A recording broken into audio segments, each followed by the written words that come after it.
On va donc ouvrir cette session alors que nous ne sommes économistes ni l'un ni l'autre. D'ailleurs, nous n'avons aucun diplôme ni l'un ni l'autre, c'est ce qui nous rapproche devant tant de gens diplômés, ça pourrait être impressionnant.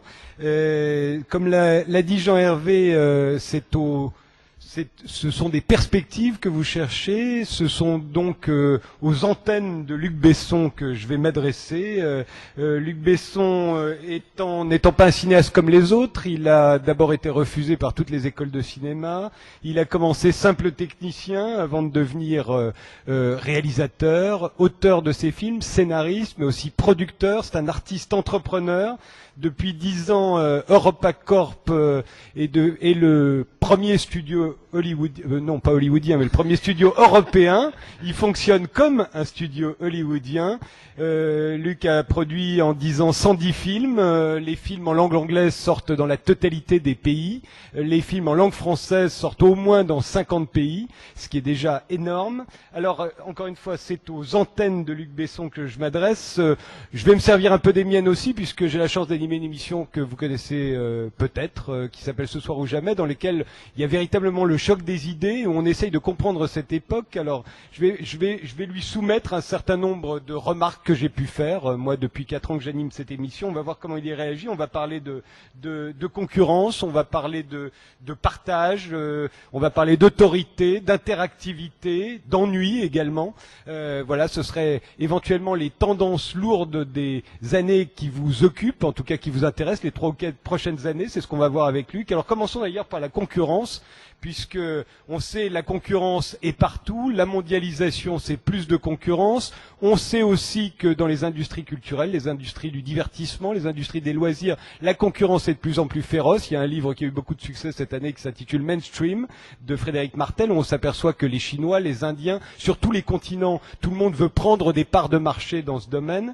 Je me suis aperçu aussi que les jeunes gens, la jeune génération qui, sur Internet, sur Facebook, se met en vitrine, c'est-à-dire nous dit ce qu'ils aiment, nous racontent leur vie, on se dit avec beaucoup d'impudeur, on se demande vraiment pourquoi ils font ça, et en fait leur réponse est très simple, ils disent parce que nous savons que nous sommes en concurrence, en compétition, sexuellement, mais aussi pour les ennemis, pour le travail. Donc l'idée de la concurrence est entrée dans tous les esprits aujourd'hui, c'est quelque chose d'assez nouveau. Nous, quand on était jeunes, quand on avait 20 ans, vraisemblablement la concurrence existait déjà, mais on en parlait moins. Alors quelles conséquences, Luc, toi qui es en concurrence aussi, pour des parts de marché, j'imagine, en tant que cinéaste, mais aussi en tant que producteur, en quoi la concurrence, cette conscience accrue de la concurrence, qu'est-ce qu'elle change et quelles conséquences ça a? D'abord, la concurrence, c'est pas le premier vecteur. Le premier vecteur, c'est l'expression. C'est-à-dire que la concurrence vient d'abord dans un deuxième temps. Nous, on est des artistes, d'abord, on cherche à s'exprimer. On s'exprime à 12 ans, à 15 ans, à 18, à 20, à 30, à 50. On a ce besoin, quelles qu'en soient les raisons. Généralement, il faut toujours regarder dans la jeunesse, dans la petite enfance, dans les manques affectifs, mais il y a toujours à un moment donné ce besoin d'expression. C'est celui-là qui est d'abord le mouvement le plus important. La concurrence, elle vient dans un deuxième temps si on a envie que cette expression devienne plus large, devienne économique ou public. Mais le premier vecteur pour moi, c'est quand même l'expression. Et on a un gros avantage, c'est que n'importe qui peut prendre une feuille de papier et un crayon et s'asseoir à 5 heures du matin devant sa feuille pour écrire une histoire. Et c'est pour ça d'ailleurs que ce que je préfère dans mon métier, c'est l'écriture, parce que l'écriture oblige cette espèce de neutralité qu'on peut avoir le matin. Peu importe ce qu'on a fait dans sa vie, même si on est très connu, même si on a fait 100 films, on est comme un idiot devant sa feuille à 5 heures du matin, et n'importe qui peut vous battre en 10 minutes avec une idée géniale. Et j'adore cette concurrence-là. J'adore le fait que on revienne toujours à cette case égalitaire entre nous. C'est beaucoup plus facile pour moi aujourd'hui de produire un film par rapport à un jeune homme de 17 ans qui aurait écrit un 5e élément, par exemple, et qui dirait je veux faire le film. Voilà, j'ai juste besoin de 80 millions d'euros et je veux faire le film. On va lui dire, vous n'avez pas d'expérience, vous n'avez jamais rien fait, il faut faire des courts-métrages et tout ça. Mais par contre, il peut l'écrire. Moi, j'ai écrit le 5e élément à 16 ans. Donc personne ne m'a empêché de l'écrire et aucune concurrence ne m'a empêché de l'écrire. Donc la concurrence, après, elle devient dans un deuxième temps, quand voilà, on a besoin de l'argent, il y a un système de distribution, comment on peut passer à travers, comment on peut être meilleur que l'autre, pourquoi ils vont prendre mon film plutôt que celui-là. Après, c'est un jeu normal que je ne vais pas décrire parce que vous le connaissez par cœur. Mais voilà, c'est important pour moi de préciser. Néanmoins, est-ce que tu es d'accord, est-ce que tu as le sentiment qu'aujourd'hui, cette concurrence, je ne sais pas si elle s'est exacerbée, mais en tout cas, on en a tous plus conscience qu'avant. Et on a non seulement conscience de la concurrence générale, la concurrence entre l'Europe, les États-Unis et l'Asie, la concurrence entre les entreprises, mais aussi la concurrence à l'intérieur d'une même entreprise, la concurrence de tous contre tous. Et est-ce que c'est cette concurrence-là qui produit ce stress dont on nous parle en permanence? Et je sais que ce stress, tu y es sensible aussi, non pas que tu l'éprouves, ça je n'en sais rien, mais en tout cas tu le remarques, ce stress chez tout le monde. Est-ce que c'est un produit de la concurrence? Est-ce que ça a quelque chose de bon là-dedans, parce qu'il y a une ébullition aussi, enfin, ou est-ce qu'il n'y a que du mauvais? Il y a forcément du bon et du mauvais. Moi, je trouve qu'elle fait beaucoup de mal à la société. Je trouve que quand je viens juste de faire un tour du monde en 30 jours, et pour Adèle Blanc-Sec, hein, qui sort dans le monde entier, pour autre chose aussi, et je la trouve mauvaise. Je trouve qu'elle détruit l'affect, elle détruit l'amour des gens. Et elle fait beaucoup de mal. C'est-à-dire que la société aujourd'hui, la mécanique de la société met une telle pression sur les gens qu'ils rentrent chez eux le soir avec très très peu de temps pour eux-mêmes, très peu de temps pour leurs enfants. Donc il y a la destruction des rapports entre les enfants et les parents qui est effective, qui se voit tous les jours. Quelqu'un qui s'est tapé 2 heures de transport, 12 heures de boulot avec une pression sur la tête, il a du mal à être comme il devrait être et donner l'affectif et l'amour qu'il devrait donner à ses enfants. Donc les enfants en pâtissent. Et c'est là où d'un seul coup on se retrouve avec 2-3 heures sur le net, 2-3 heures sur les jeux vidéo, parce que c'est un deal avec les parents. Je te laisse tranquille et tu t'embêtes pas. Et puis pendant ce temps-là, je peux avoir un petit peu de temps pour moi. Je pense que c'est un marché de dupes. Et on met trop de pression sur les gens, je trouve. Trop de pression. Et du coup, la qualité de leur vie se dégrade. Et c'est pour ça que le cinéma monte. Parce que le cinéma propose des exemples de vie ou des rêves de vie qui sont souvent beaucoup plus teintés d'humanité et de vraies valeurs. Et c'est souvent ces films-là qui marchent. Mais alors toi, comment tu échappes à la concurrence quand tu développes, quand tu réalises, puis quand tu sors un film comme Adèle Blanc-Sec, qui encore une fois est un film qui va sortir dans le monde entier, tu sais que tu vas être en concurrence avec tous les films qui vont sortir le même mercredi, mais aussi avec tous les films qui vont sortir dans tous les pays au même moment qu'Adèle Blanc-Sec. Or, quand tu fais un film comme celui-là, par exemple, tu le fais en costume. D'abord, tu fais un film français, profondément français, et on pourrait se dire, parce qu'on n'a pas toujours confiance en nous, que de faire un film trop français, c'est pas très bon à l'exportation. Et en plus, tu fais un film en costume. Or, tu sais très bien que les films en costume, c'est beaucoup plus dur, en particulier pour les jeunes générations. Néanmoins, tu le fais. Tu es trop avisé pour ignorer ces choses-là. Tu le fais quand même. Donc, qu'est-ce que ça veut dire? Par rapport à la concurrence, tu ne mets pas toutes les armes de ton côté. Tu choisis de faire quand même le film que voulait faire Luc Besson. Je fais le film que j'ai envie de faire. Quoi qu'il arrive. Quoi qu'il arrive. D'abord, ça permet de mieux dormir. Parce que quand vous vous plantez, vous avez quand même fait le film que vous aviez envie de faire. Si vous faites un film en disant alors je vais prendre 50% de ça, je vais mettre un petit zeste de ça, puis je vais pas mettre de costume et qu'à la fin vous vous plantez, vous vous demandez vraiment pourquoi vous avez fait le film. Donc je suis dans un domaine où la règle essentielle c'est quand même de suivre son cœur, son âme, d'abord, de faire le film qu'on a envie de faire, et puis après si le film est difficile à vendre, bah, c'est vrai que Adèle en français, en costume, c'est pas très facile.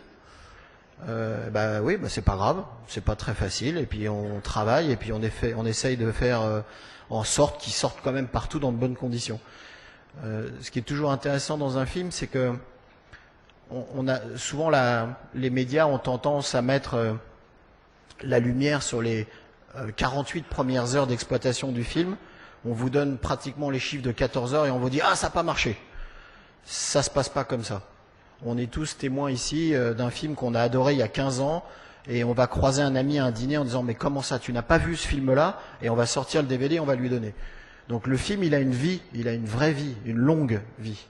Donc il va sortir en France au cinéma, mais aussi à la télé, en DVD, en Russie, en Chine, et il va sortir partout. Donc il faut suivre son film, il va faire son chemin. Un film trouve toujours son spectateur. Toujours. Chaque pot a son couvercle, quoi. Oui. Chaque couvercle trouvera un pot un jour ou un autre aussi. Donc tout à l'heure, tu faisais allusion à ces enfants qu'on met devant les jeux vidéo parce que on est stressé par la concurrence notamment et qu'on a envie d'avoir un moment à soi.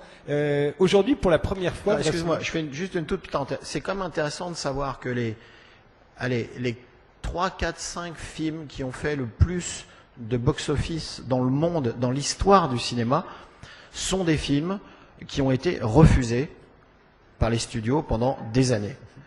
Ces films n'ont été faits que par la volonté des metteurs en scène qui croyaient dans leurs films. C'est le vrai pour George Lucas pour La Guerre des Étoiles, qui je crois a ramené plus de 10 milliards de dollars sur sa vie de film, qui a été refusé par tous les studios.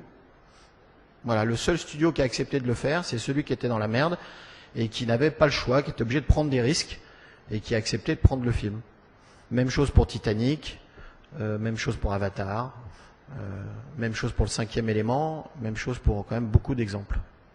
Alors tu disais donc que ces enfants qu'on met devant les jeux vidéo, pour la première fois, on a une génération là qui a 7, 8 ans, 9 ans, 10 ans, qui peut emporter partout avec elle tous ces moyens de distraction, ce qui n'était pas notre cas à nous tous qui sommes ici quand nous étions enfants. Ils peuvent emmener leur télévision, ils peuvent emmener leur lecteur de DVD, ils peuvent emporter évidemment grâce à Internet, ils peuvent rester en contact avec le monde entier, ils ont un téléphone portable, ils peuvent appeler leurs amis même quand ils sont perdus au fin fond de la Lozère. On pourrait se dire que pour la première fois, il y a une génération qui n'a plus aucun moyen de s'ennuyer.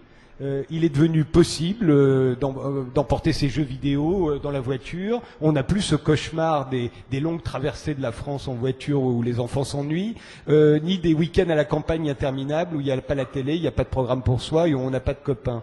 Pour la première fois, ils n'ont plus aucun moyen de s'ennuyer. Qu'est-ce qu'ils vont perdre avec ça et qu'est-ce qu'ils vont gagner? J'imagine que toi, tu t'es beaucoup ennuyé quand tu étais enfant. En tout cas, tu as connu des moments où on s'ennuyait, comme nous tous. Qu'est-ce que ça va faire le fait qu'il n'ait plus les moyens de s'ennuyer? D'abord, je me suis jamais ennuyé, donc je sais pas ce que c'est. Je trouve la vie formidable, donc je me suis jamais ennuyé. Mais c'est parce qu'on s'ennuie 10 minutes parfois qu'on s'invente des histoires. Oui, non, mais on a toujours le moyen. Vous savez, il y a quand même suffisamment de mauvais films pour s'ennuyer encore pendant longtemps. Donc, il n'y a pas de risque quand même, hein. Même sur le net, c'est-à-dire que un chien qui fait du skateboard, c'est drôle 4 secondes, mais passer 3 heures sur le net à voir des trucs quand même souvent pas terribles, chacun dépense son temps comme il veut. Oui, mais justement, on a le choix, on peut changer de film aujourd'hui plus facilement qu'à notre époque aussi. Oui, mais je pense que là, excusez-moi de revenir encore sur mon petit sujet fétiche. Je pense que quand vous prenez votre fils de 4 ans ou de 5 ans et vous lui dites est-ce que tu veux venir dans le jardin ou dans le parc faire un peu de football avec papa, c'est la plus belle chose et la chose qu'il a envie de faire avant de toute chose, c'est celle-là. Et c'est parce qu'on ne lui propose pas ce moment-là qu'il va se réfugier sur le net, se réfugier sur la télé ou sur ses jeux vidéo. J'ai jamais vu mon fils de 5 ans refuser une partie de football ou d'aller se promener main dans la main et de lui raconter les oiseaux et les arbres. Jamais. J'insiste sur cette idée d'ennui parce que, sans doute parce que moi elle m'obsède un peu, hein. J'ai vu, hein. Mais j'ai l'impression qu'aujourd'hui, il y a tellement de moyens d'éviter, de lutter contre l'ennui, que peut-être qu'on risque, à force de ne plus jamais avoir l'occasion de s'ennuyer, de ne plus jamais non plus être profond, parce qu'il faut s'ennuyer un peu pour se mettre à lire des livres, à être profond. Il faut réfléchir, avoir le temps de réfléchir. Et j'ai l'impression qu'on peut peut-être se trouver dans une situation où on n'aura plus ce moment-là, où en tout cas, il faudra être profond d'une autre manière, qu'ils inventeront, forcément.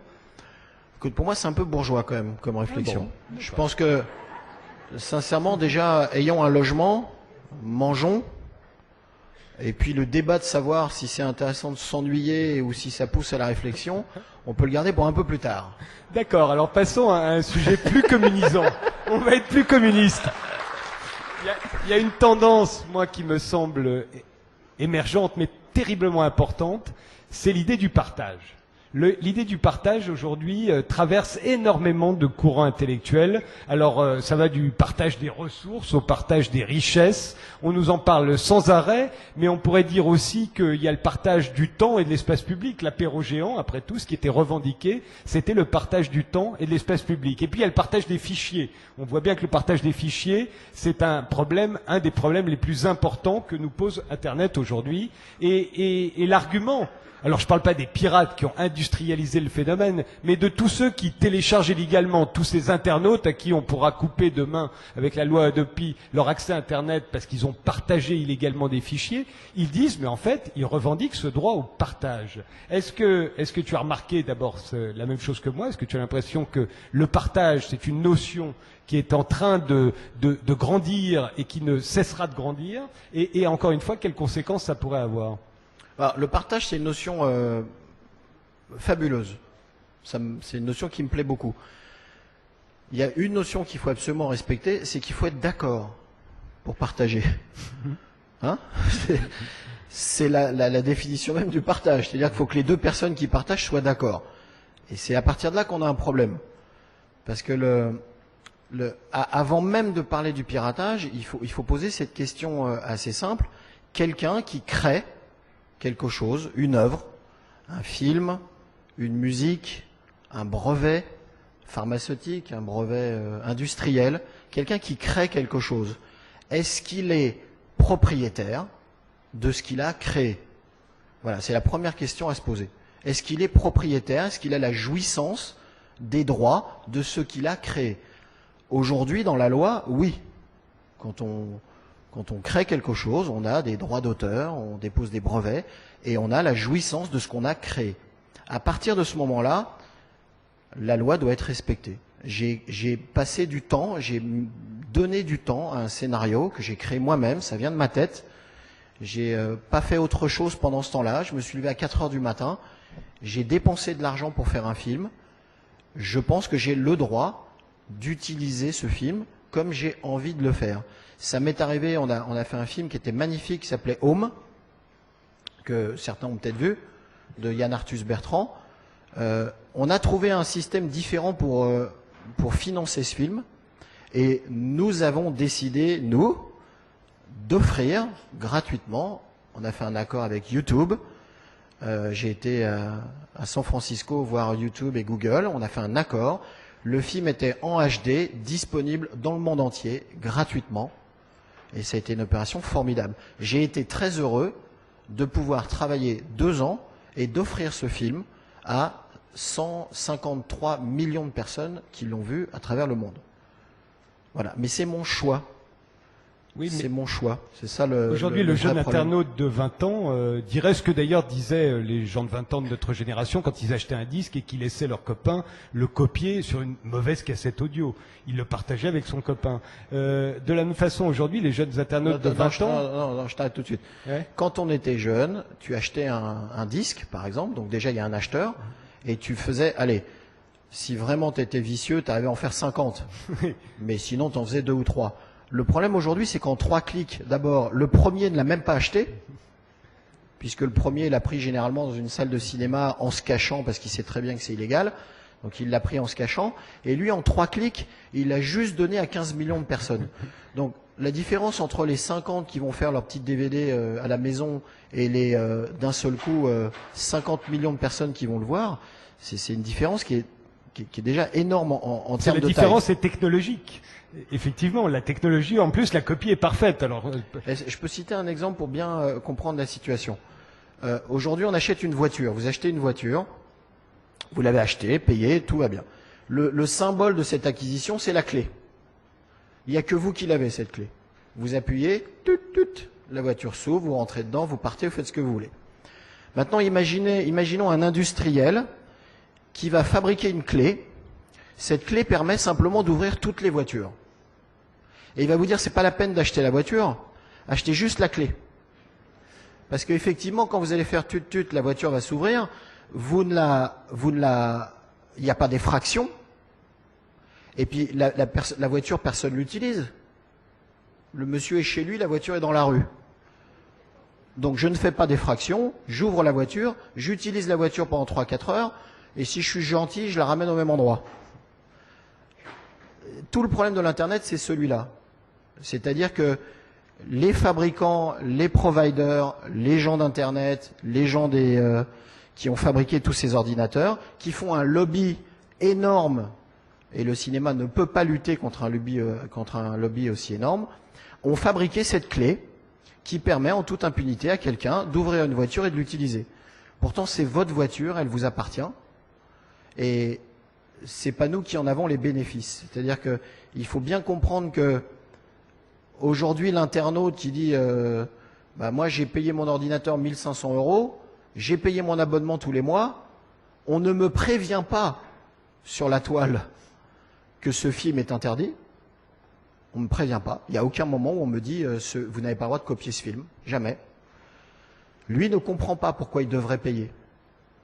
Mais le problème, c'est que il y a plein de gens dans ce processus qui gagnent énormément d'argent, qui ne remettent pas cet argent dans la création. Et vous avez tout un pan de l'économie du cinéma et de la musique qui s'écroule parce qu'on ne sait pas créer si on ne peut pas récupérer les fruits de ce qu'on a créé. C'est impossible. Et c'est pas que nous, c'est pas que le cinéma, c'est l'industrie en entier. Si vous faites du développement et que vous créez des choses, si vous n'avez pas les fruits de ce développement, vous pouvez rien construire. Les arguments en faveur du partage sont très nombreux. Par exemple, les internautes de 20 ans diraient que si on vous vole votre voiture, même si on vous l'emprunte, pendant le temps où on vous l'a empruntée ou on vous l'a volée, elle n'est plus à vous, vous ne pouvez pas en disposer, alors que quand on copie un film, un disque ou n'importe quoi d'autre, celui qui l'avait l'a toujours. C'est pour ça que c'est pas tout à fait la même chose. Mais il y a d'autres arguments en faveur du partage, par exemple, qui nous disent que quand on délocalise une usine en France pour la mettre en Chine, finalement, on partage le travail aussi. On le partage avec les Chinois. Il y a énormément de discours aujourd'hui en faveur du partage qui peuvent se retourner contre les notions qu'on avait, nous, auparavant, de la propriété. D'accord. Le piratage aujourd'hui, 62% du piratage se fait sur les DVD. C'est-à-dire un commerce illicite, ça s'appelle de la contrefaçon, et ça part dans le monde entier. Le partage, le piratage par partage représente 38%. D'accord ? Donc il est quand même beaucoup plus faible. Donc on a un vrai problème de piratage avec les DVD. Donc faut quand même cette notion de partage n'est dans le piratage, c'est qu'un tiers. Oui. Parce que les 2 tiers, c'est pas du partage, c'est juste de la contrefaçon et du vol. Et alors sur l'idée, sur ceux qui nous disent que quand on délocalise des usines, et Dieu sait si on en souffre en France, finalement, on partage le travail. C'est le début du grand partage. On partage le travail avec des nations qui jusque-là, effectivement, n'avaient pas d'usine. Dont on disait il y a 30 ans, ah oui, on est quand même pas très gentil avec le tiers-monde, on pille leurs richesses et on n'investit pas dans le tiers-monde. Aujourd'hui, on investit dans le tiers-monde et les mêmes nous disent, on n'est pas très gentil, mais cette fois-ci avec les Français. Est-ce que là aussi, ça n'est pas le grand discours sur le partage qui se met en place, en tout cas qui s'applique? Oui et non. C'est vrai qu'il y a plein de pays qui n'ont pas forcément un DVD player, des cinémas partout, et qui effectivement avoir de la culture qui leur arrive à travers ce biais, et c'est formidable. Mais ça peut d'abord être organisé politiquement par les pays. Mais je tiens quand même à préciser que dans ces pays-là, c'est pas Eisenstein qui pirate, hein, c'est Avatar. Donc on pirate ce qui se vend le plus d'ailleurs en général. On pirate ce qui se vend le plus. Donc il y a bien un appel sur des produits commerciaux, donc du commerce, et non pas du tout sur des produits culturels. Si la 90% du piratage était fait sur des films très intéressants, avec des bons metteurs, et qui permettraient à un jeune de voir qu'est-ce que Scorsese a fait en 75, je pense que même Scorsese, même moi, on serait très content. Je sais qu'il y a plein de Chinois. J'ai fait un truc dans une université chinoise où ils me parlaient de mes films. Il n'y en a aucun qui était sorti chez eux. Ils les avaient tous vus. Donc je leur ai demandé, c'était quand même assez étrange qu'ils l'aient tous vus. Donc ça les faisait rire. Mais bon. J'imagine que tu as été content aussi qu'ils les aient vus quand même. J'étais très content. En tant qu'artiste. J'étais très content. C'est des films qui ont plus de 15 ans, qui ont été amortis, qui ont eu leur vie. Il n'y a pas de problème. Quand vous sortez un film comme Arthur, où tout a été fait en France, le film a coûté 63 millions d'euros, et que vous avez 2 400 000 clics illégaux sur votre film, ça vous met les boules. Mais effectivement, c'est pas la même chose. En revanche, de partager avec ceux qui pourraient pas se l'offrir une fois que le film a eu sa vie commerciale, le film ou le disque ou n'importe quoi d'autre, mais qu'à un moment en profitent ceux qui de toute façon n'avaient pas les moyens de se l'offrir, de partager avec eux. Après, ça va. C'est notre droit et notre responsabilité. Sur Arthur, on a fait plus de 400 projections gratuites dans des associations, dans des hôpitaux pour enfants à Noël. On en a fait beaucoup et j'adore le faire, je suis ravi, j'ai aucun souci à le faire. Mais je reviens à la première chose, est-ce qu'on est propriétaire de ses idées? Et si on est propriétaire de ses idées, on doit avoir l'usufruit de ce qu'on récupère. C'est notre droit à nous. Et on doit respecter ce droit, parce que sinon rien ne tient. Continuons cette promenade, si l'on peut dire, dans les nouveaux repères, dans ce qui fait qu'on est au XXIe siècle et que c'est pas la même chose qu'il y a 10 ans, il y a 20 ans, il y a 30 ans. Il y a une notion qui me paraît de plus en plus importante, c'est l'interactivité. Nos enfants, encore une fois, la différence de nous, ont pris l'habitude d'interagir avec les spectacles qu'on leur propose par le biais des jeux vidéo.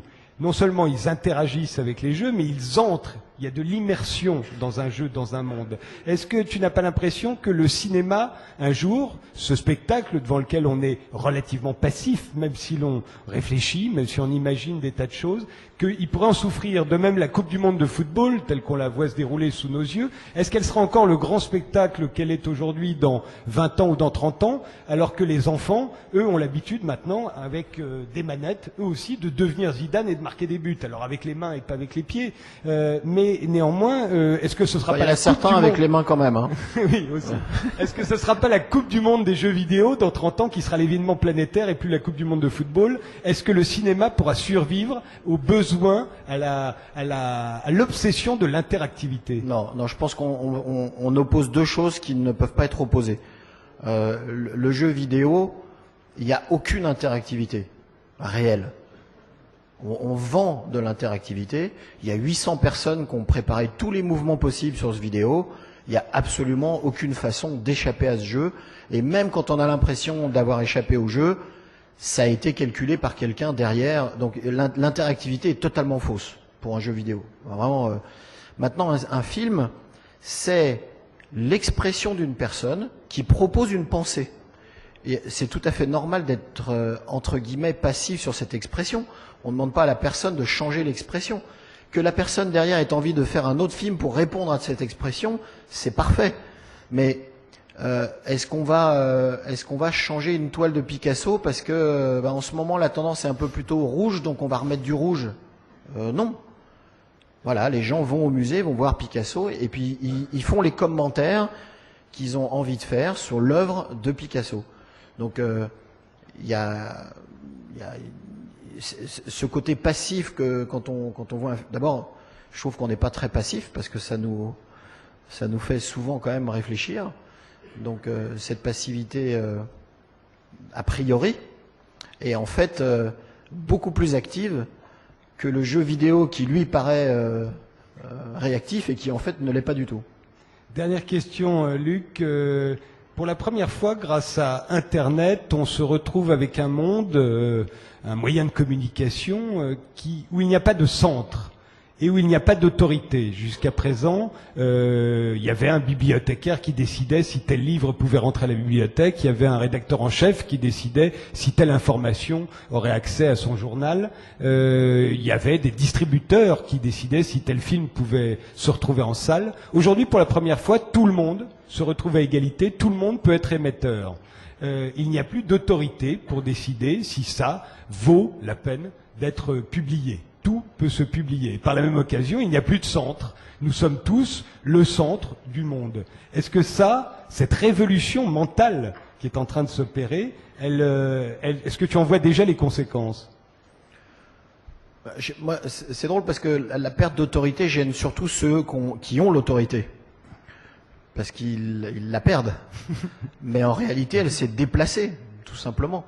C'est-à-dire que on fait confiance au rédacteur en chef d'un journal quand on l'achète, mais on le connaît pas, ce rédacteur en chef, de toute façon. Il s'est imposé, lui, rédacteur en chef de son journal, et il choisit, lui, en fonction de qui il est. Si on est en accord avec son journal, on continue à le lire.